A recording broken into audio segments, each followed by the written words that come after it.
नमस्कार दोस्तों, आप सभी विद्यार्थियों का आपके अपने YouTube चैनल एडुफैक्ट के प्लेटफॉर्म पे बहुत बहुत स्वागत है। दोस्तों, उत्तर प्रदेश से संबंधित जो बहुविकल्पीय प्रश्नों की श्रृंखला चल रही थी, उसी श्रृंखला को आगे बढ़ाते हुए आज की क्लास में हम कुछ अन्य बहुविकल्पीय प्रश्नों को सॉल्व करेंगे। तो आइए आज के प्रश्न को देखते हैं। आज के जो प्रश्न हैं वो आपके राजनीतिक एवं प्रशासनिक ढांचे से संबंधित प्रश्न हैं, यानी आपको आज जो प्रश्न दिए गए हैं वो राजनीति से संबंधित प्रश्न आपसे पूछे जाएंगे। तो दोस्तों, बात करते हैं प्रश्न नंबर 1 की। किस समिति ने त्रिस्तरीय पंचायत प्रणाली की सिफारिश की थी? तो किसने की थी? बलवंत राय मेहता समिति, अशोक मेहता समिति, राव समिति या सिंघवी समिति? तो इसके लिए आपका सही विकल्प हो जाएगा बलवंत राय मेहता समिति। निम्न में से किसका निर्वाचन प्रत्यक्ष रूप से होता है? यानी प्रधान का, क्षेत्र प्रमुख का, जिला पंचायत अध्यक्ष का, सरपंच का या फिर पंच का? तो आप याद रखिएगा कि जो प्रधान का होता है वो भी प्रत्यक्ष होता है। क्षेत्र प्रमुख का जो चुनाव होता है, यानी क्षेत्र प्रमुख जो चुना जाता है वो क्षेत्र पंचायत के सदस्यों द्वारा इनका निर्वाचन किया जाता है, ठीक है। और जो जिला पंचायत अध्यक्ष होते हैं वो जिला पंचायत सदस्यों द्वारा उनका निर्वाचन होता है, यानी जनता पहले जिला पंचायत सदस्य को चुनती है और फिर जिला पंचायत सदस्य जिला पंचायत अध्यक्ष का निर्वाचन करता है। सरपंच का चुनाव प्रत्यक्ष रूप से होता है और पंचों को भी प्रत्यक्ष रूप से चुना जाता है। प्रत्यक्ष रूप से निर्वाचन का मतलब है कि सीधा जनता द्वारा चुना जाता है। तो प्रधान, सरपंच और पंच ये सीधे जनता द्वारा चुने जाते हैं और जो क्षेत्र प्रमुख और जिला पंचायत अध्यक्ष हैं ये सीधे जनता द्वारा नहीं चुने जाते हैं। इनके जो सदस्य होते हैं वो जनता द्वारा चुने जाते हैं और फिर सदस्य अपने अध्यक्षों को चुनते हैं। तो इस हिसाब से आपका 1, 4, 5 हो जाएगा। 1, 4, 5 आपका सही विकल्प बन रहा है विकल्प नंबर सी में। आगे बढ़ेंगे। निम्न में से किस नगर में नगर निगम नहीं है? अलीगढ़ में, मुरादाबाद में, सहारनपुर में या फिर आजमगढ़ में? पूछा क्या गया है आपसे? तो नगर निगम के बारे में पूछा गया है। तो इसके लिए आपका सही विकल्प हो जाएगा आजमगढ़ में। आजमगढ़ में नगर निगम नहीं है, बाकी अलीगढ़, मुरादाबाद, सहारनपुर में नगर निगम है।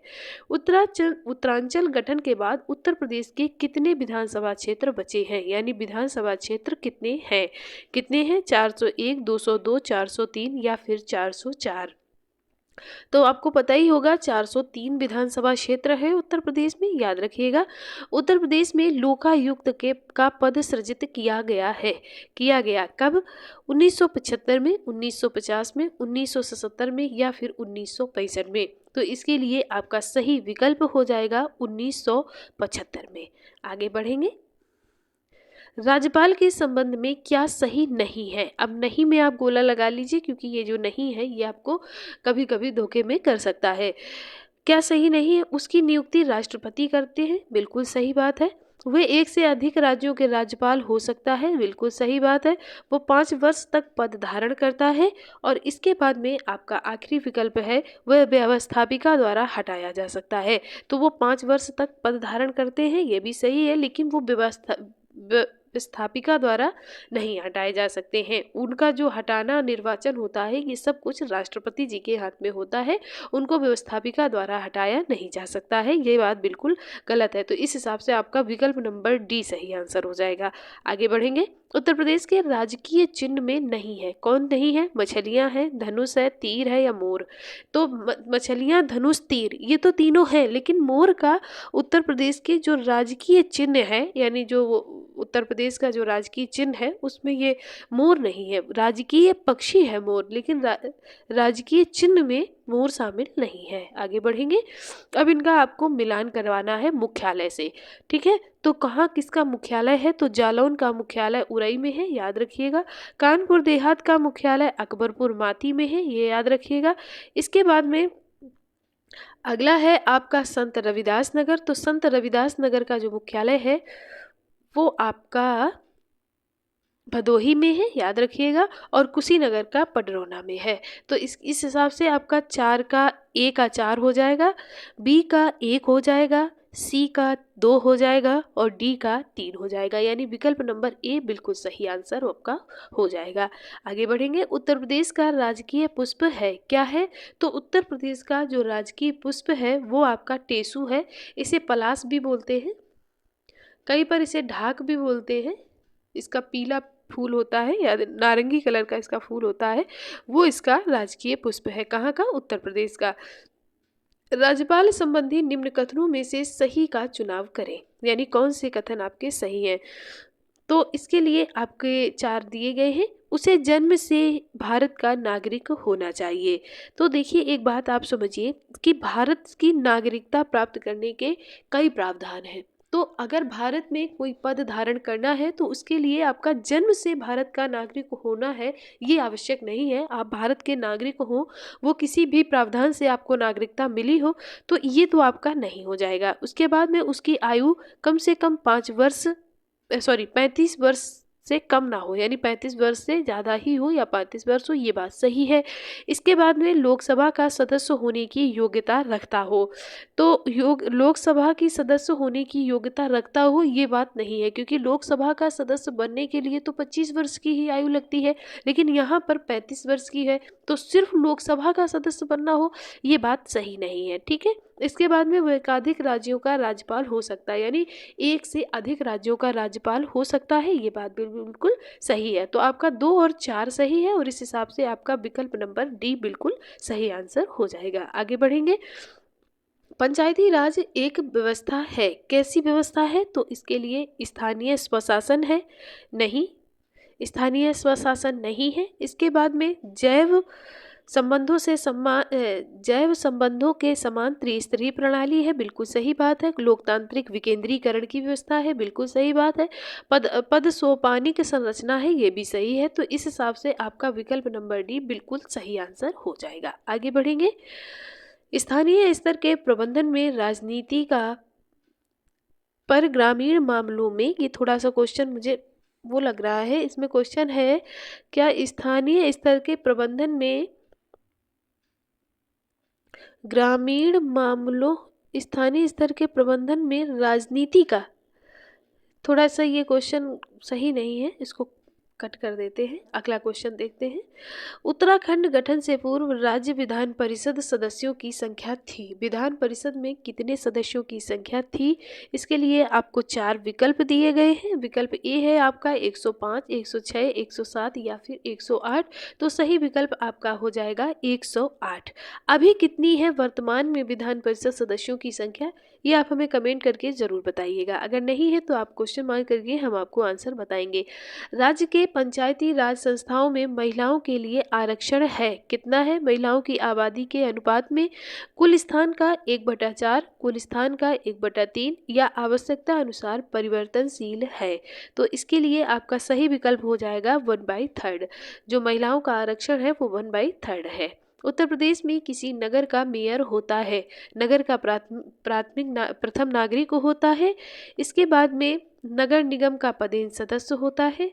इसके बाद में कार्यकारिणी समिति का पदेन सभापति होता है। कार्यपालक मशीनरी का पूर्ण नियंत्रण होता है, ये नहीं होता है। तो इसमें आपके 1, 2, 3 ये 3 विकल्प बिल्कुल सही हो जाएंगे। तो सही इस हिसाब से आपका विकल्प बी बिल्कुल सही आंसर हो जाएगा। उत्तर प्रदेश का राजकीय पक्षी कौन सा है? तो इसे बताने की ज़रूरत है नहीं, आप सभी को पता होगा कि उत्तर प्रदेश का राजकीय पक्षी आपका सारस है। आगे बढ़ेंगे। और अगर भारत का पूछा जाएगा तो भारत का आपका मोर हो जाएगा, ठीक है, लेकिन उत्तर प्रदेश का आपका सारस हो जाएगा। आगे बढ़ेंगे। मुख्य मेट्रोपॉलिटन मजिस्ट्रेट है, कौन है, कहाँ पर है? लखनऊ में, आगरा में, प्रयागराज में या फिर कानपुर में?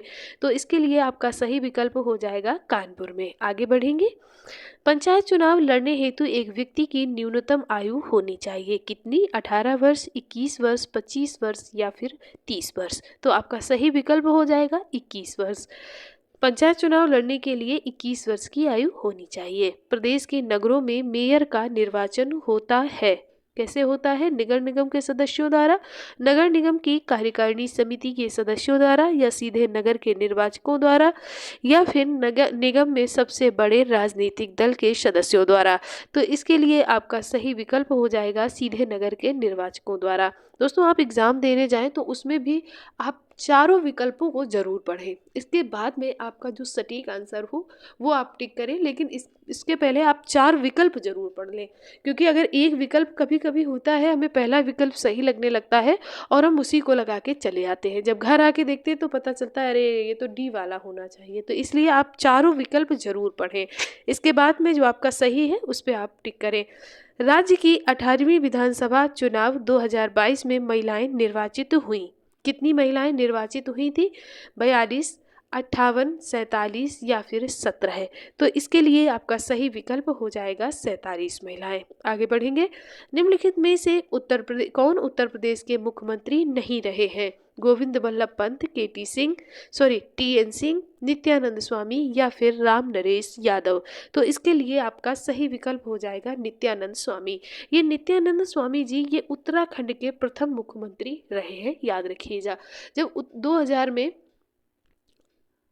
जब 9 नवंबर 2000 को उत्तराखंड का गठन हुआ था, उसके बाद में ये नित्यानंद स्वामी जी उत्तराखंड के पहले मुख्यमंत्री बनाए गए थे, याद रखिएगा। आगे बढ़ेंगे। निम्नलिखित कथनों में से कौन सा सही नहीं है? आपको क्या बताना है? सही नहीं है। उत्तर प्रदेश में कुछ नगरों के नगर निगम की हैसियत प्राप्त कर ली है। बिल्कुल सही बात है। नगरों को एक निगम की हैसियत राजनीतिक कारणों पर दी जाती है, ये बात गलत है। ठीक है, ये बात सही नहीं है। इसके बाद में कुछ नियम हैं जिनके आधार पर नगर निगम का सृजन किया जाता है, ये भी बिल्कुल सही बात है। उत्तर प्रदेश में नगर निगमों के लिए एक अलग कानून भी है, ये भी बिल्कुल सही बात है। तो नहीं पूछा गया है तो विकल्प नंबर बी आपका सही नहीं है, तो आप विकल्प नंबर बी को सही आंसर मान लेंगे। आगे बढ़ेंगे। अब तक उत्तर प्रदेश में कितनी महिलाएं मुख्यमंत्री रही हैं? कितनी महिलाएं मुख्यमंत्री बनी हैं? 1, 2, 3। तो आप बताइएगा कि कितनी महिला मुख्यमंत्री बनी है? तो महिला मुख्यमंत्री आपकी 2 बनी है। एक तो आपकी सुचेता कृपलानी जी और दूसरी सुश्री मायावती जी, याद रखिएगा। आगे बढ़ेंगे। गौतम बुद्ध नगर जिले का मुख्यालय है कहाँ पर? ग्रेटर नोएडा, गाजियाबाद, रमाबाई नगर या फिर नोएडा में। तो इसके लिए आपका विकल्प हो जाएगा विकल्प नंबर डी, नोएडा में। आगे बढ़ेंगे। यूपी विधानसभा के प्रथम अध्यक्ष थे मदन मोहन वर्मा, पुरुषोत्तम दास टंडन, आत्माराम गोविंद खेर या नफीकुल हसन। तो इसके लिए आपका सही विकल्प हो जाएगा पुरुषोत्तम दास टंडन उत्तर प्रदेश विधानसभा के प्रथम अध्यक्ष थे। वर्तमान में कौन उत्तर प्रदेश विधानसभा के अध्यक्ष हैं? तो सतीश महाना जी हैं, याद रखिएगा। सतीश महाना जी ये कानपुर के रहने वाले हैं, ये भी आप याद रख सकते हैं, सतीश महाना जी। दोस्तों, ये थी आज की आपकी राजनीति से संबंधित क्लास। कितने क्वेश्चन आपके सही निकले ये आप हमें कमेंट जरूर करिएगा। और दोस्तों, इस क्लास से संबंधित आपको ये जो बहुविकल्पी प्रश्न दिए गए हैं ये आपको उन्हीं कक्षाओं से दिए गए हैं जो कक्षाएं आपको पहले पढ़ाई जा चुकी हैं। तो अगर आपने वो कक्षाएं नहीं देखी है तो आप प्लेलिस्ट पे जाइए, वहाँ सभी कक्षाएं आपको क्रमवार रूप में मिल जाएंगी, वहाँ से आप उनका अध्ययन कर सकते हैं। आप सभी विद्यार्थियों का एक बार दिल से बहुत बहुत धन्यवाद।